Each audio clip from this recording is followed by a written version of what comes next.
Hello everyone and welcome to another lesson. Professor Mab here. The topic of today's lesson is principal stresses and Mohr's circle. This topic is part of the following courses: Machine Element Design and Strength of Materials. In our stress transformation lesson, we talked about how we can convert the stress element from a set of coordinates such as x, y to a new set of coordinates x prime y prime rotated by angle phi. If you missed that video, I'll put its link up here so you could watch it.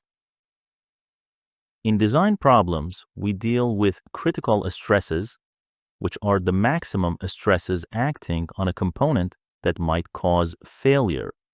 Using the stress transformation equations, we can find the angles at which the stresses are maximum. These are called principal stresses. Principal normal stresses can be found by finding the extreme values of normal stresses, which are their maximum and minimum values. We do this by using calculus. We differentiate the general stress equation with respect to the transformation angle and set it equal to 0. Once we do this, we can find the angles as shown here. These angles are called the principal normal angles. They are separated by 90 degrees, which are the xy faces corresponding to the stress element at that direction. By substituting the principal normal angles in the normal stress transformation equation, sigma, we can find the principal normal stresses, sigma A and sigma B. One is the maximum, the other one is the minimum. An important point about this case is that at these surfaces, the shear stress is 0, that we can confirm by substituting the principal normal angles in the shear stress transformation equation, tau. We can also see this schematically in the stress element figure.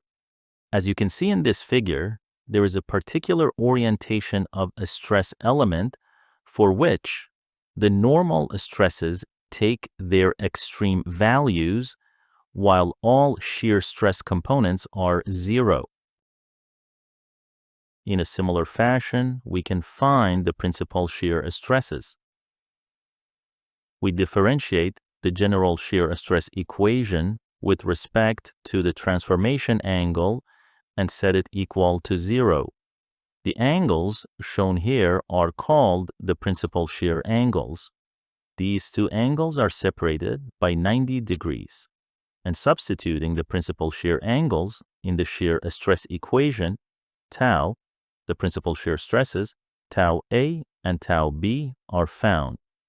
One is the maximum, the other one is the minimum. The normal stress at surfaces with principal shear stress is not 0, and can be calculated by substituting the same angles into normal stress equation, sigma, that gives the following. An important point here is the principal shear stress surfaces and principal normal stress surfaces are separated by 45 degrees. A convenient way to determine principal stresses is using a Mohr's circle. This method, which can be used to analyze plane stress, was developed by Mr. Mohr, a German engineer. In this method, the pair of normal and shear stress, sigma and tau, acting on a surface is plotted on a two-dimensional Cartesian coordinate with sigma on the horizontal axis and tau on the vertical axis. The circle's center is located on the horizontal axis at sigma x plus sigma y over 2, and the circle has the following radius. Normal stresses, sigma x and sigma y, are plotted along the horizontal axis. Tensile stresses are positive and plotted to the right of the origin O, and compressive stresses are negative and plotted to the left of the origin. The applied shear stresses are plotted along the vertical axis. Mohr used a sign convention for shear stresses that is not consistent with the right-hand rule that is used in analyzing the stress element. For most machine design problems, the sign convention can be reversed with no loss of functionality, so it doesn't cause any issues for us, and we will use the Mohr's sign convention. The sign convention is the shear stresses tending to rotate. The element clockwise are plotted above the origin, and the shear stresses tending to rotate, the element counterclockwise are plotted below the origin.